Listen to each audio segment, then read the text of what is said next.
We got Joe in Minnesota. We do. Says, I believe a God could be something greater than yourself. Joe, how the heck are you? I'm doing pretty good. All right. Hey, listen, just before we get started, when you talk about a God, does it have intention? Does it have a mind? I think it's my mind that has the God.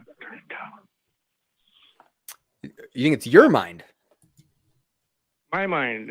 Yeah, I was heavily into drugs at one time, and I joined a 12-step group where I started working with people, and I realized that there's something here that is greater than myself. A group of people, an individual. Hey, Joe, if you've got the show on in the background, you might want to just turn that down for now and just talk to us. My son walked in the room and he wanted to hear it, so. Oh, okay. Well, told him to stop touching it. That's okay. We just get an echo, and he can catch the replay. Yeah, just have him watch the replay or grab some headphones. Okay, so all right, if I'm following you, you said that you had at some point in time dealt with some substance abuse issues, and that you believe in a higher power. Am I tracking? That's pretty close, yeah. Okay. Okay, so is this higher power an entity outside of yourself, or are you saying that belief in a higher power was something that was sufficient to motivate you out of substance abuse issues? Well, I believe it's some power greater than myself that can, where I can help people, and I find out that people aren't stupid, and when they talk to me, sometimes they'll say something that'll come across as, that is a piece of good life advice. Okay.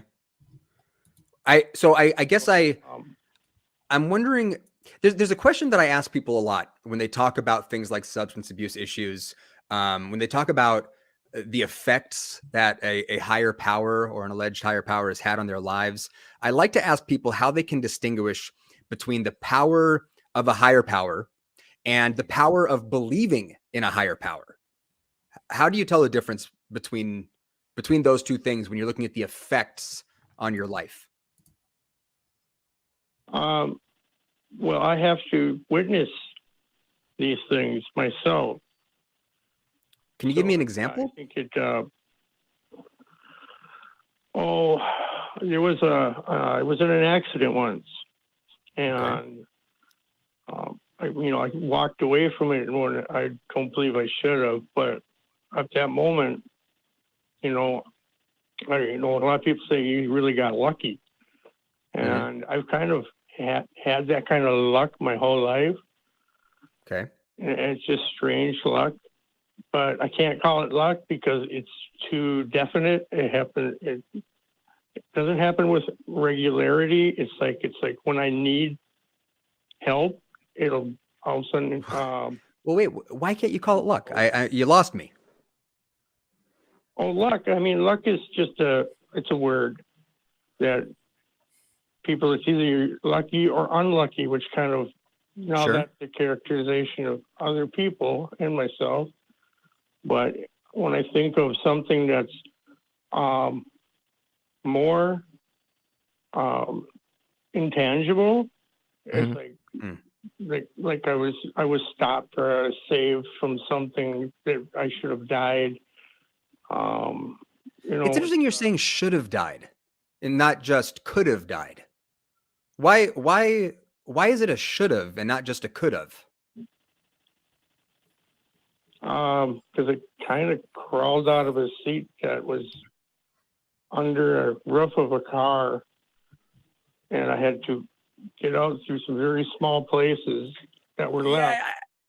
It sounds like you might not understand my question. So let me try to give you an example here. So I had a thing happen when I was in the Army. So I was in the Army. I was a paratrooper in the 82nd Airborne Division, and had a jump that went really bad. I had a parachute malfunction and could have died. I didn't. die. I got Right. super hurt, but I didn't die. Now, there's two ways I could look at this. I could say that I could have died, or I could say I should have died. And when I jump to should have, now I'm putting some sort of like intention or some kind of fate behind this event. But I don't know any reason why I would do that or how I could justify that. As far as I know, I don't know how I could go from could have to should have in an instance like that. Does that make sense? Yeah, makes a lot of sense. Yeah, I could have died.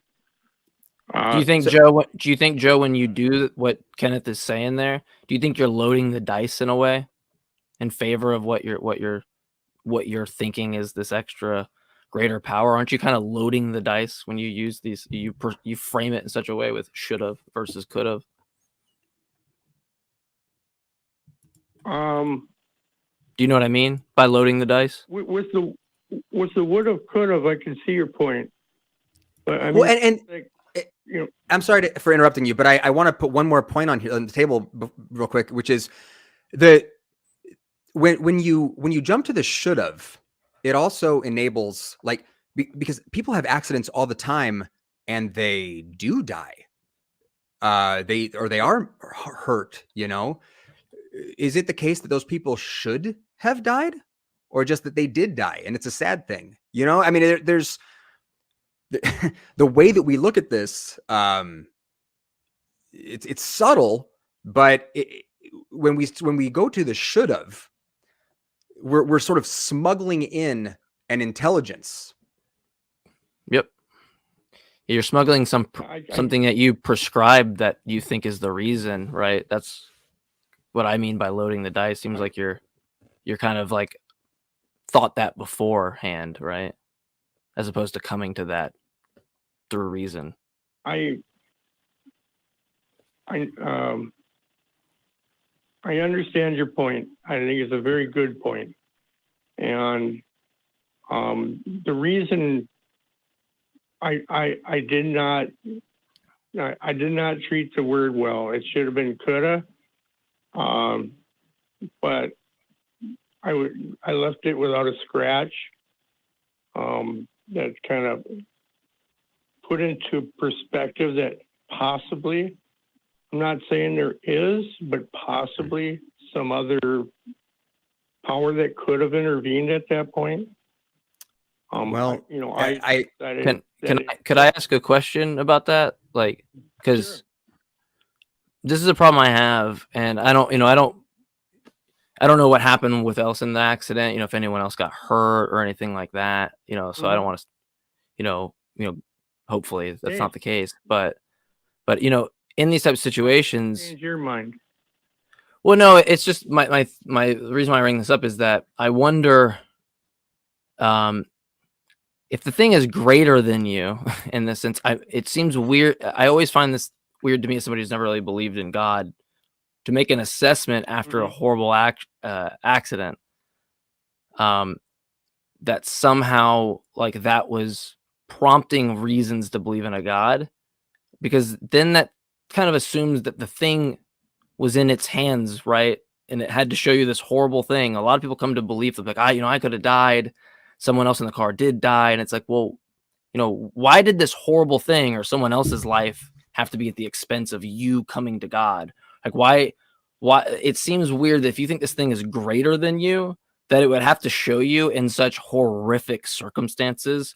Because if I'm all powerful, I feel like I could think of ways where I could impute my omnipotence, right? Me being all powerful in another way to show you, right? I'm not convinced that the all powerful God only had the one option to show you an accident, because it's not inconsistent, right? For a no God world, for that same thing to happen to you, right? That's a probabilistic chance, right? Could happen. So now we're just left with, why would you favor this one explanation over the other? It doesn't seem like I have really reasons. It seems like you have, sometimes they're known as post hoc rationalizations, just kind of things that you assess after the fact, right?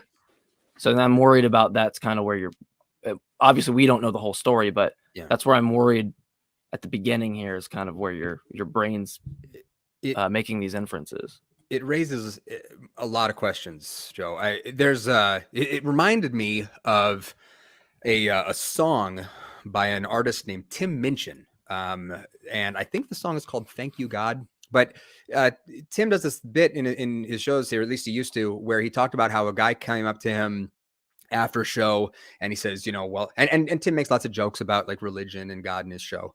And a guy comes up and is like, well, I know that God is real because we prayed for my mother's, I think she had cataracts. It was like, we prayed for my mother's eyes to be healed and her eyes like got better. So I know God is real because we prayed for this thing and it happened. And then Tim Minchin does this whole song that's all about like, well, gosh, you know, thank you, God, for healing the cataracts of, I think his name is of Sam's mom. But then he goes on in the song to talk about all of this other stuff. It's like, well, God, you know, you couldn't be bothered to take care of all those starving kids or the people with cancer or, you know, the people dying in accidents all over the world. But you were very focused on this one random Australian lady's vision. So thank you, God. And the song is very tongue in cheek, but the whole idea is that there's a sort of, and I'm not trying to make you feel bad here. You seem like a super nice guy from what I can tell here. But I think that when you start going, well, God saved me or a higher power saved me, you also have to ask yourself, what about everybody else? What about all the people who don't get saved? What about all of those parents right now whose children are sick in the hospital and they're desperately praying that their kids will get help and those kids are going to die? Why aren't those people getting saved?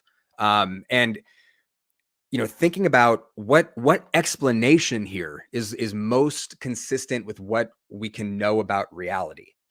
I'm just putting that on the table for you to think about. And we do have some other calls to get to. But I want to just be kind of open because this has triggered something kind of personal with me.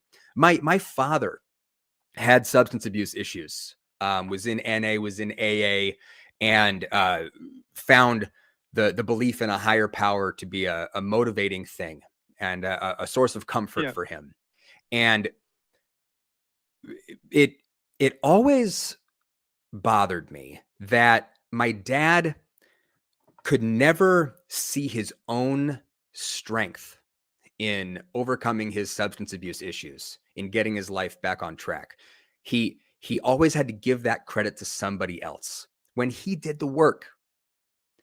I understand that the belief was useful to him, but you know, it just doesn't, it's never sat right with me. Because if we don't have good reasons to believe that the higher power exists, if we don't have really good reasons to believe that the claim the higher power is giving me strength is true, then my dad did that under his own steam.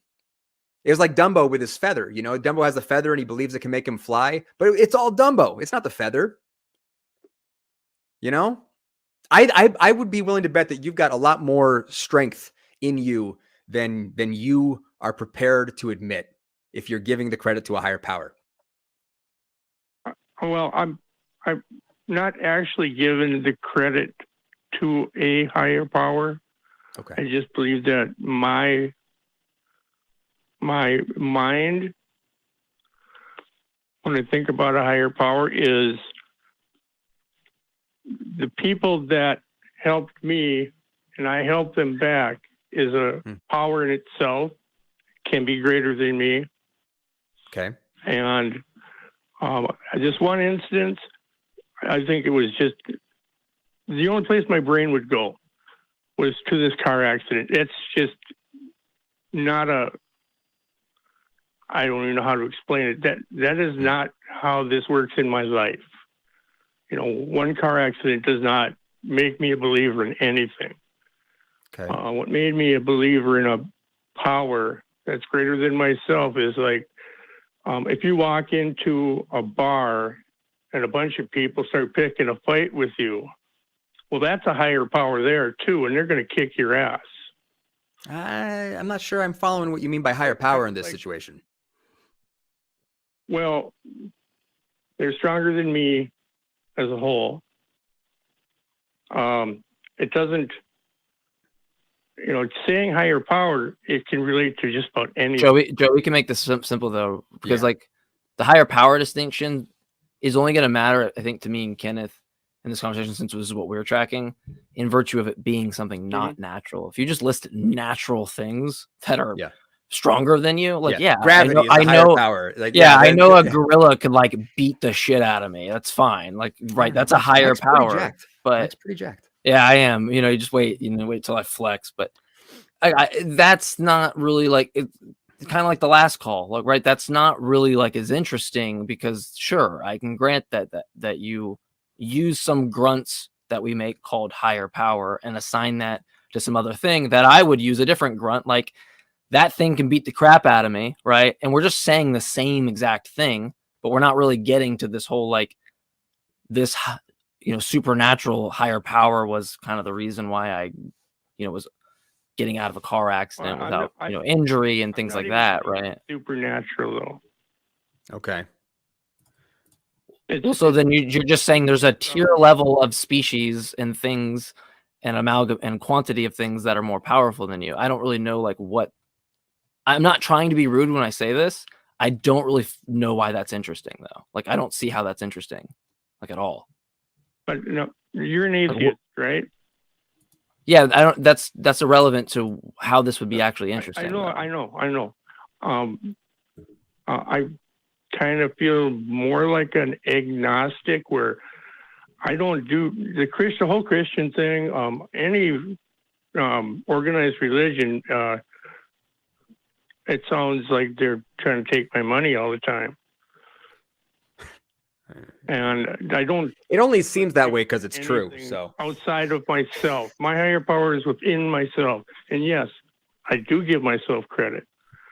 Well, that's good to hear, man, because apparently I jumped to a conclusion, because when I start hearing people talk about higher power, especially in the context of like overcoming substance abuse, it almost always becomes a like God talk. And so I may have jumped the gun then with you. So I'm sorry for that.